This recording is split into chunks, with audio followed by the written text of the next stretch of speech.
Welcome to the Produce on Purpose podcast, where we experience life being the real you. I'm your host, Randy Adkins Jr., author, teacher, speaker, preacher, and lifelong learner. I am excited about what we are going to dive in today. We're going to talk more about how we can produce on purpose, how we can navigate this life, and we're welcoming Arlene Miller to the Produce on Purpose podcast. And the first question I'm going to ask you, Arlene, is the barriers that you faced as a woman building two law practices. What were some of those areas, and how did you transition into coaching and overcome all of those barriers that you've had to start off with?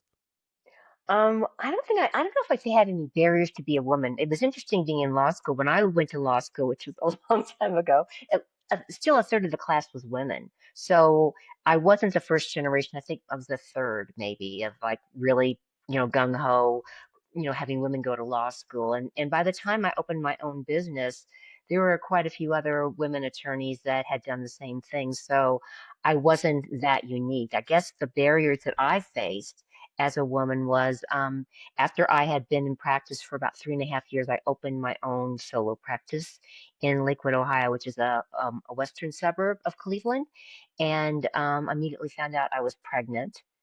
And Oh, all of our wow. family was in Louisville, Kentucky, and we were up, in the Midwest.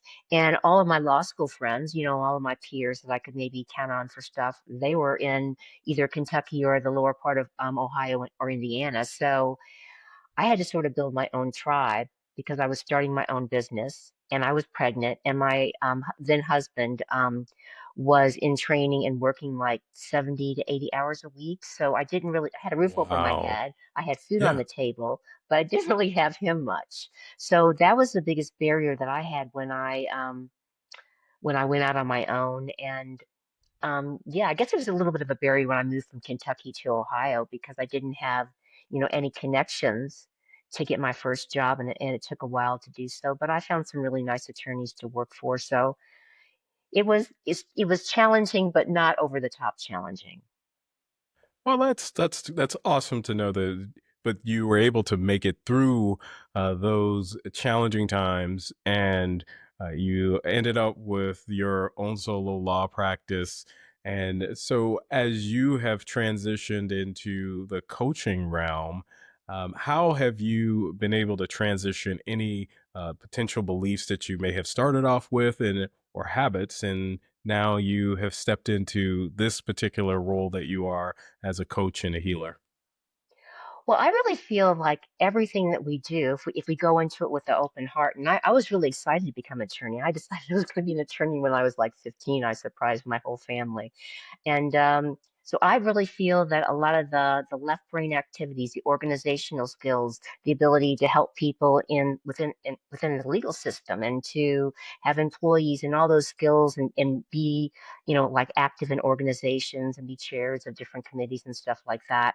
All that contributed to, doing what I am today, which is maybe a little bit more left brain, a little bit more heart, a little bit more flow. So I feel like they both came together.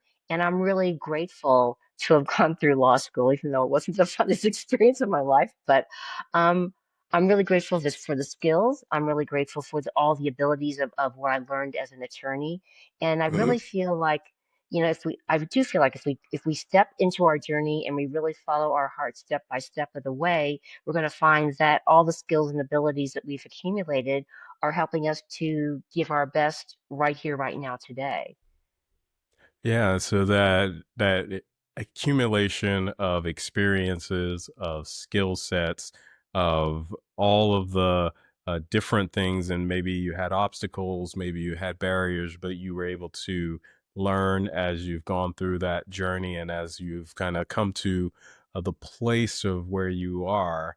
And Yeah. as you talked about your heart, so I'm going to go where our heart is. How has kindness and patience and tolerance shape those relationships that you have and your career path of where you are and now? Yeah, I think that I was. I don't know many attorneys that really apply kindness, patience, and tolerance, in the workforce. And I learned how to do that because the first part of my practice, I was a divorce attorney and I did child custody. I was appointed by the court as a guardian ad litem, and I was pretty young and naive. And I ended up switching to commercial law, and I sold my business in Cleveland, and I moved with my son to Colorado when he was 9 and became a partner in a commercial law firm helping businesses collect their debts. And I was pretty appalled by how collection agencies and a lot of law firms treated people that owed money. Lots of times things just happen in our lives and Hmm. a good business just went downhill. I mean, most people don't decide, oh, gee, I'm going to lose all my money in my business or I'm going to be half broke in my business. Something happens and then they have to Hmm. deal with it, with collection agencies and attorneys. And I just decided that in my practice of law, the gift that I could give back to other people was to treat the people that I was trying to settle cases with, because a lot of them couldn't afford attorneys, with kindness, patience, and tolerance. It didn't mean that I didn't have clear, strong, and appropriate boundaries if they were rude to me or they couldn't work with me because I had to represent my clients and maybe get a judgment and attach some assets. But my first choice, even after I did that, was always if they were willing to work with them and to treat them with dignity and respect because everyone deserves that. And I was disheartened how the whole industry was treating people. And so that's where I first started playing with kindness, patience, and tolerance a lot. Because it's more than a transaction, right? And I think sometimes in business, we are just looking at the transaction and we forget that we are all human in whatever the transaction is. And I think that that's an important piece to be able to bring to any situation is that kindness, that patience, and the thought that we are all human, we all have human experiences, and all of them aren't great, and all of them aren't things that we said that we wanted to be in. But for you to start to provide that to those that you were serving is really admirable that you have been able to do that and bring that together. Now, have you seen that what you were able to bring to the workplace? Did it spill over to any other parts of your life, maybe in any of your family relationships or anything like that? I hope so. I mean, it's not always easy raising a son, or any child, as a parent. I think I'm much wiser as a grandmother than I was as a parent. But I really do. I feel like it did spill over because I feel that like attracts like. And so Hmm. some of my best friends, when I was still in the practice of law in Cleveland and then in Colorado, were really kind, patient, giving people. They still gave to themselves. They still worked on themselves as well. And so I guess I really did attract those kind of people to me. Even when I used to be a runner when I was younger. And so one of the ways I took care of myself, there was a big athletic club and my son was maybe, I don't know, 4. And I had a couple of girlfriends and a couple of guy friends I'd go running with. They had a great daycare center. We put them in there and we'd have a run and we get everything out and we talk and we chat and the kids would play together. And, you know, so the kids got to experience kindness with playing with each other and making new friends, and I got to do it for myself by having that togetherness time, just to let off steam from being a working mother and just needing some sort of a break somewhere to like let everything go. So I really do feel that like attracts like. And I'm not Hmm. saying that I'm perfect by any stretch of the imagination. Yeah. We're always learning and growing, but I do feel that, yeah, I did attract people that were kind in my life. And I did attract some people that weren't. And then I had to really learn about having, clear, strong, and appropriate boundaries of what's okay and what's not. Okay, that's the second time you brought up that word boundary. I want you to share what you did in your life to be able to set those boundaries right, because I've been one that has had some difficulties at particular times in my life setting the appropriate boundaries and relationships. And how were you able to do that? And how would you share for our audience to be able to put those boundaries in the right place? Well, I think the what we're taught or we think the way we're supposed to do it is like the opposite of what we're supposed to do. Most people set their boundaries by how they are. We don't want to do that, and the reason is, maybe you're going out to breakfast with the woman you love or the man you love or whatever, and you're in a great mood, and you're going to go out to brunch or something like that, and you're wide open, and your waiter had a really bad fight with his girlfriend. He's all upset. He's projecting and because you're wide open, you're going to get whammied by his energy. And maybe it'll be like, feel like a Mm, punch in the gut. But the wise thing to do that I have found is to set my boundaries by how the other person is. Because we all know that in one moment we can be really clear and bright and loving, and maybe something happens or we get triggered with something. We're all human and we're not in the best place. So if it's like greeting each person that I know or that each person that I come into contact anew. Because just because the last time that I was with like another attorney or a friend and they were in a great mood and it was lovely, you don't know that when I see them again, they're going to be in that same place. So I always set my boundaries by how the other person is. And then, so it's like what I feel, my visual is I have this beautiful golden bubble of protection around me and only mhm, love can come in and anything else sort of bounces off the bubble back to its source. Because mhm. the only thing that I can clear, the only thing that I can change is my stuff. If other people dump their stuff in my field, I can't do anything with it. And that's their learning that they need to go through. So I have to sort of send it back to them. I love you, but this is your stuff. And so that's like a little short thing about maybe your audience can use about how to set those clear, strong, and appropriate boundaries. Yeah, just let the love in. Don't allow, these other energies and thoughts and things that sometimes may show up from all kinds of sources. So you talk about an emergency toolkit for moments of stress and overwhelm. Can you share what is your emergency toolkit and how can we begin to get that to get some more peace in our lives?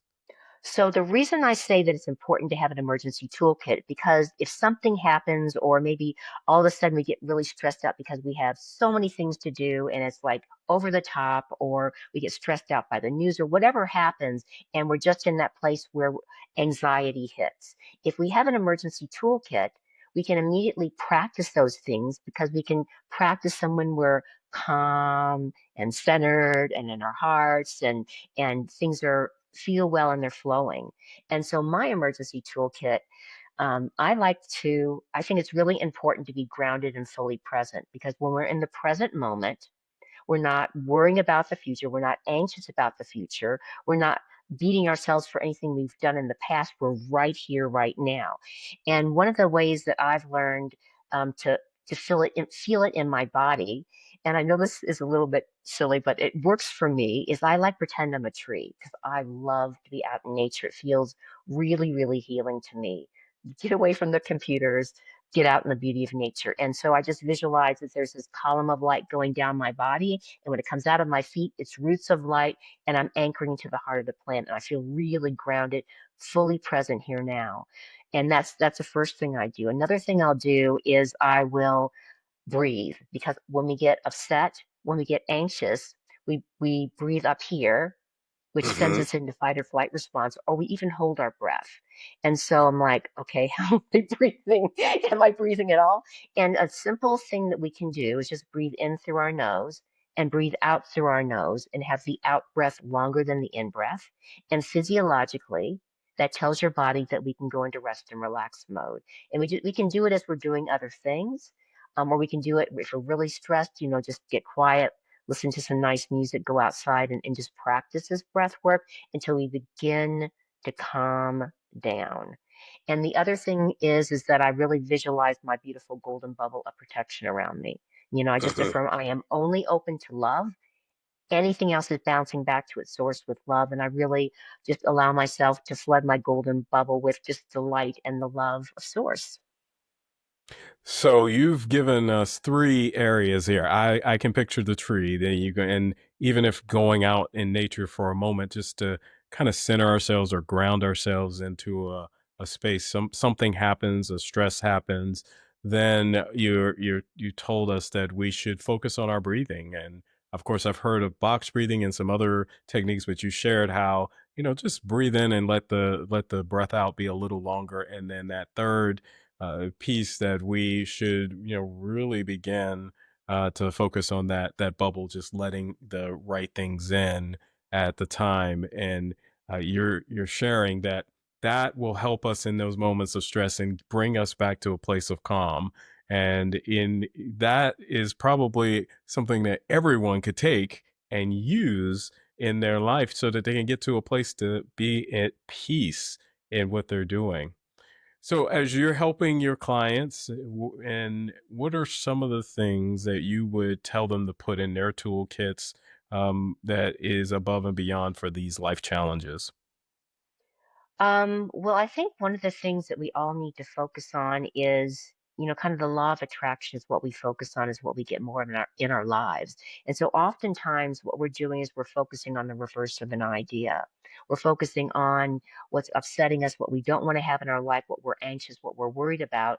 Um, I believe that feeling is healing. It's important to allow our feelings to move through us, but I also feel like we really need to focus on and align to what we're moving towards, what we're choosing to create for ourselves in our lives. And so, one of the things I work with my clients, whether it's coaching or mentoring, is to really see what are they focusing on, because they say that they want X over here, but maybe they're focusing on Y, which is about all the things that are going wrong. And so that's where their focus is, and that's going to bring them down. That's going to make them more anxious and upset versus saying, okay, my feelings are valid.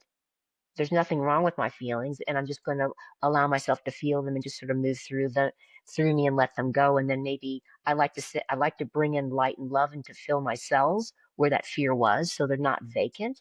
But let's really focus on what I am moving towards and really acknowledge myself every time I take a small step of whatever that goal is, whatever that alignment is, whatever that vision or dream that I have for myself that I'm stepping towards. And I think when we simplify things down to those kind of simple steps, because lots of times I wasn't aware that I was doing this when I was younger. I was completely, I had no clue. No one ever taught me this stuff. So that's one of the things that I'd love to help people with. And I think it's important to really think about that focus, because we've probably all had the car effect that happens in our lives, that you get a new car and it seems like every time you see it, that's that same new car everywhere, and you're like, where did all these cars come from? It has to do with, it's your focus. And when we learn to focus on the things that are really important to us and what we're doing and moving forward towards, and as you stated, if we have goals or dreams or aspirations, that we focus on those, it can help us in those situations and help us to continue to really overcome life's challenges, because life does happen to us. So as you're navigating, I know that it looks like you talk about people who sometimes get stuck, and sometimes it could be in your life, and you're trying to juggling a lot in your career and your self-care. How do you help someone who needs to get off that hamster wheel, feels like they're not getting anywhere? What are some things that they can do?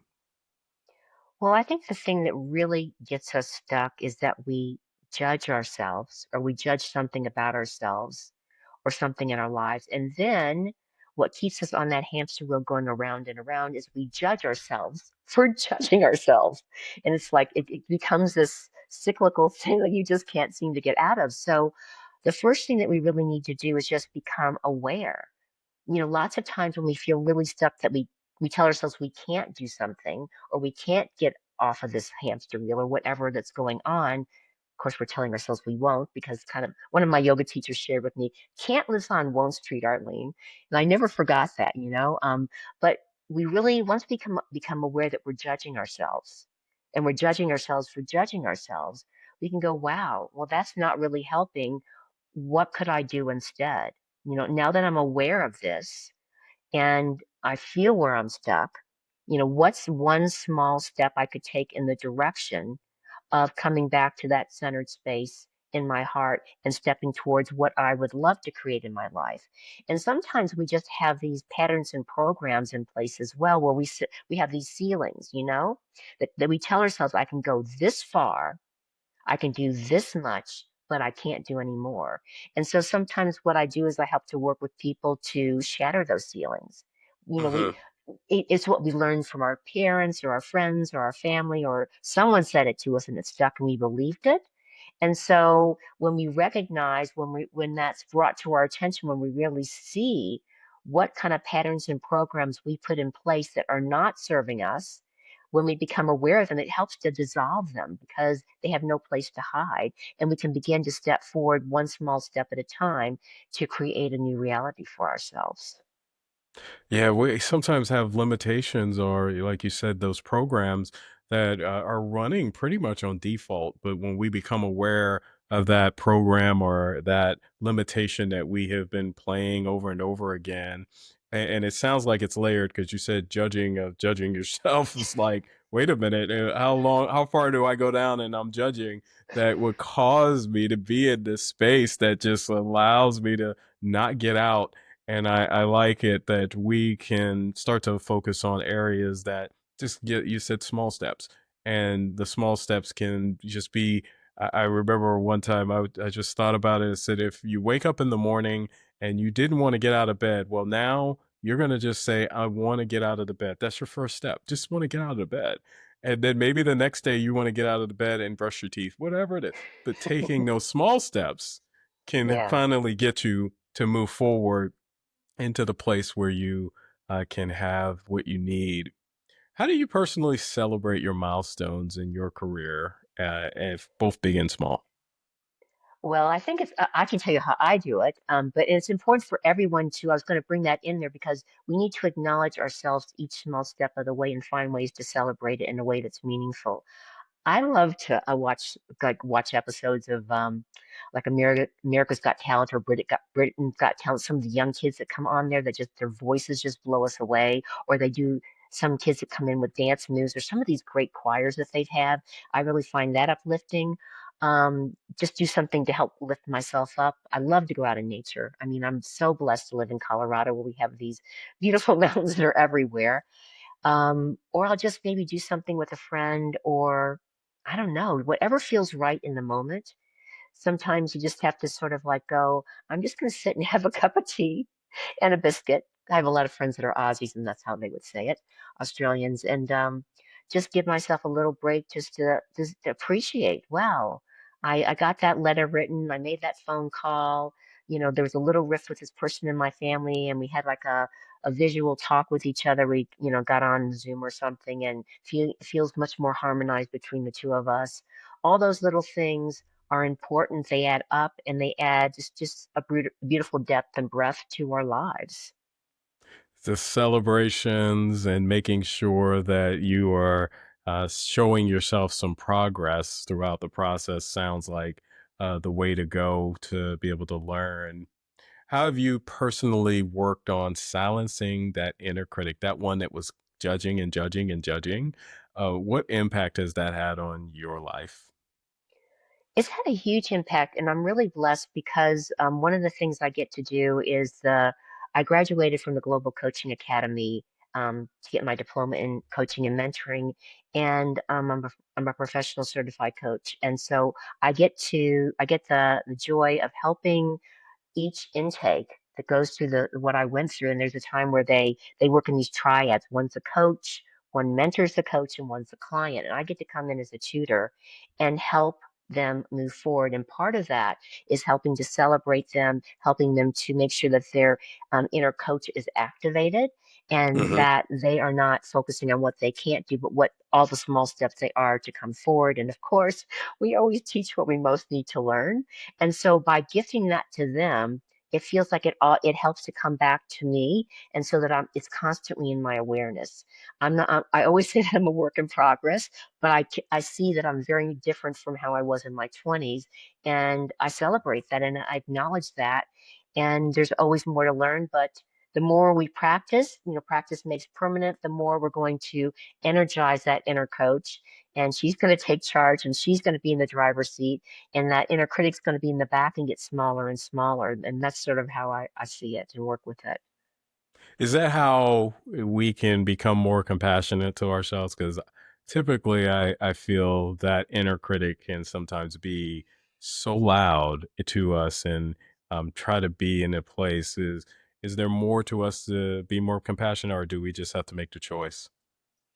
Well, I think it really helps to be more compassionate. Of course, you're right. You have to bring in the heart or it's not going to work. If you're just a head case, if you try to figure all this stuff out in your head, you're not going to get it. If you feel what we're sharing from the heart and you allow, and eventually the penny drops and you actually get it, that's when we can really make progress. And sometimes it takes years for that penny to drop, but I agree with what you're saying 100%. Oh, that is awesome. And I'm thinking of how can we apply some daily practices, because I want to stay positive and hopeful, and I want to make sure that the inner critic is always getting smaller and that I am moving in a positive direction. What are some of the daily practices I should incorporate? I'm not going to shoot anybody, but you could. You could do some of these things. One thing that I like to do is before I go to bed, I like to really look at maybe something specifically, like how many times did I acknowledge myself today? Did my inner coach was that in the driver's seat, or were there times that it wasn't? And if there were times that I'd like to do something different or better, maybe my inner critic had a little bit of voice, or maybe I fell into some judgment for myself that I really had to take some time breathing and get off that hamster wheel. I like to take a moment and just sort of visualize like it's a TV commercial, how my life would be different in that moment if I had, if my inner coach had been in charge, if I'd really acknowledged myself, if I had not taken that little dip.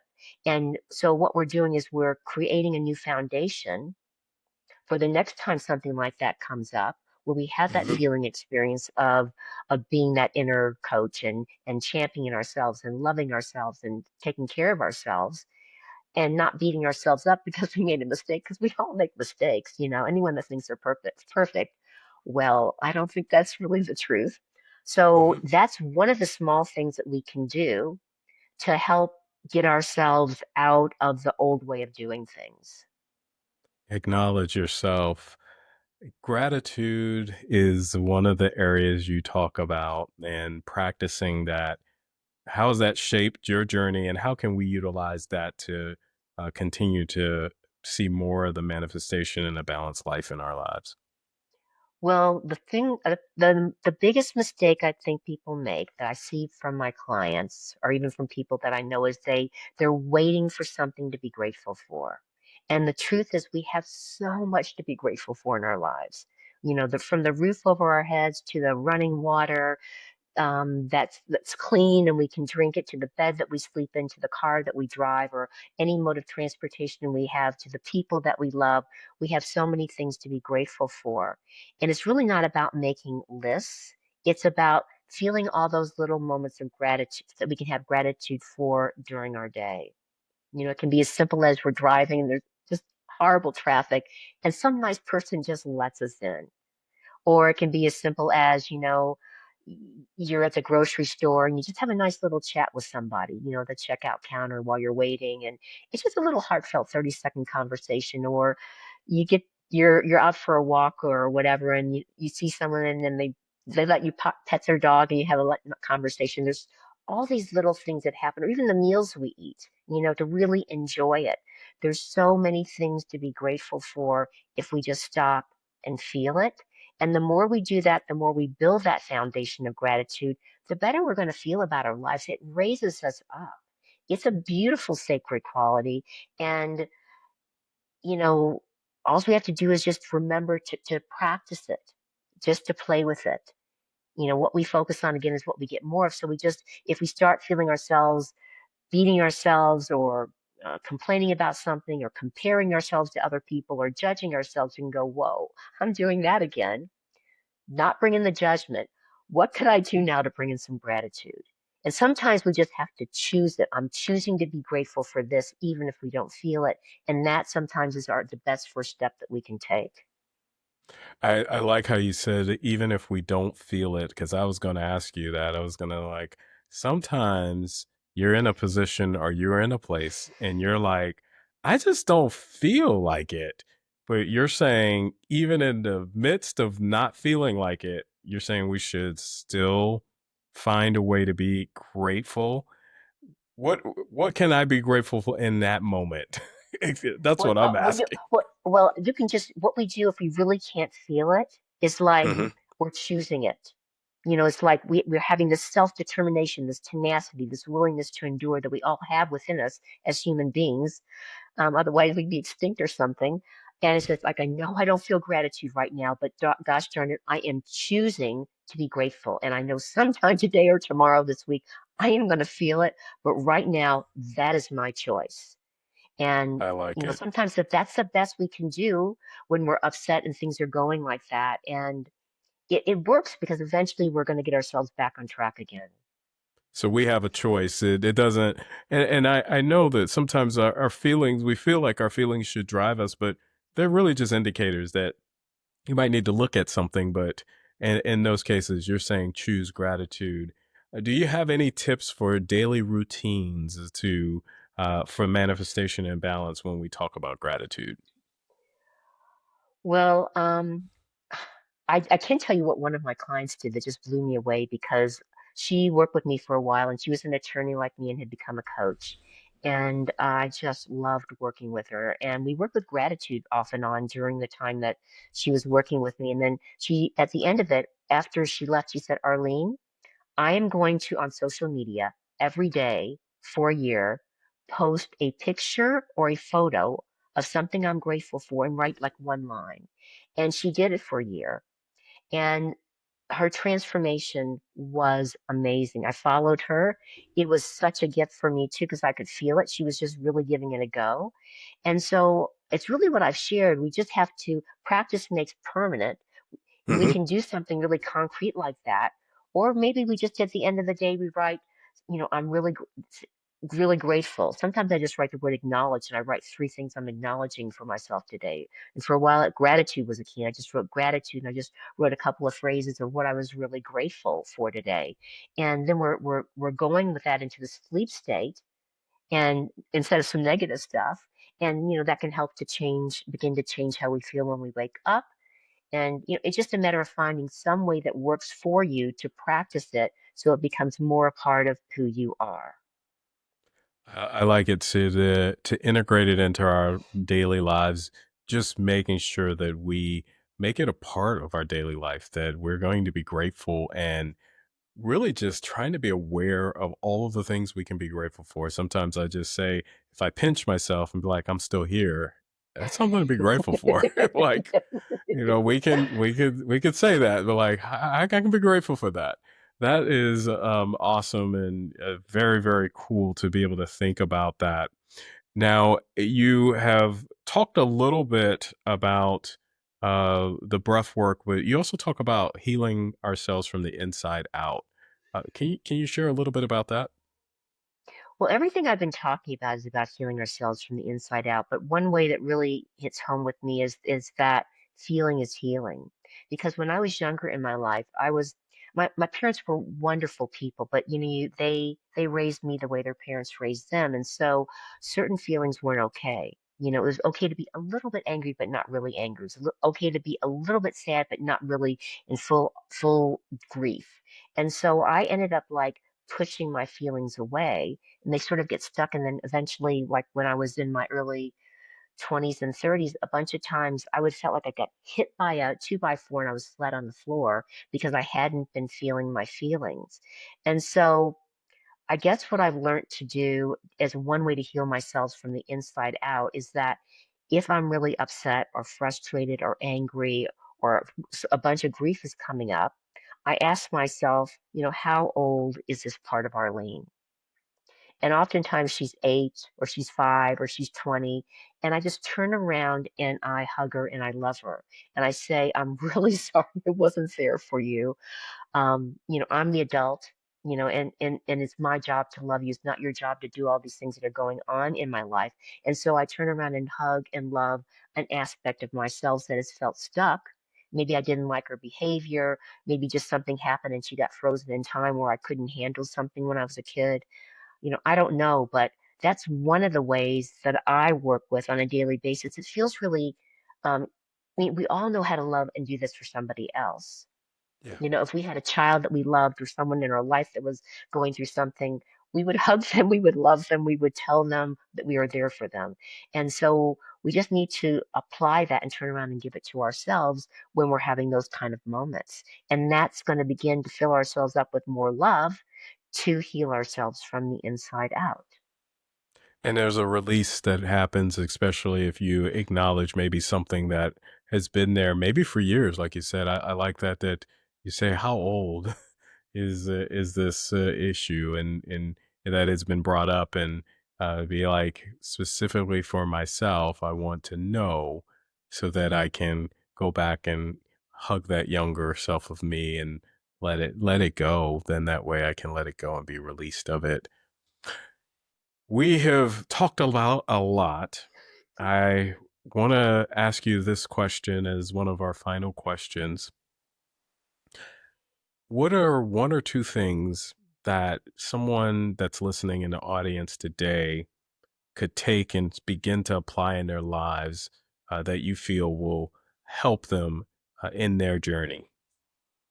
Well, one thing is one thing we already talked about. I view kindness, patience, and tolerance like a trinity, like a triangle that all goes together. And so it's, like just choose to be kind, patient, and tolerant with yourselves. I think we're way too hard on ourselves. We put all these expectations on ourselves with our judgments instead of like, sometimes what we tend to do that we're going to get done in a day could really take a week instead of being realistic with our goals and then so we're stopping setting ourselves up for failure. So it's just I'm choosing to work with kindness, patience, and tolerance as a trinity for myself, to bring that to myself as much as I can. And if I see myself, being hard on myself or critical or having unrealistic expectations, I'm going to take a step back and I'm going to choose to be kind and patient and tolerant with myself. And it could be like, I'm going to go take a shower now, or I'm going to go out for a walk, whatever works for you. Kind, patient, and tolerant. Thank you so much, Arlene, for sharing such great information. I believe that everyone in the audience should be able to take in something that would help change, transform them, allow them to live life in the real way that they can, and understand how they can really live a life of purpose and enjoy this life in a greater way. Arlene, how can my audience get in touch with you, be able to connect with you? What are some ways they can do that? Well, you can come to my website, which is Jewel, like the diamond, Jewel consultancy.com. So I'm always there.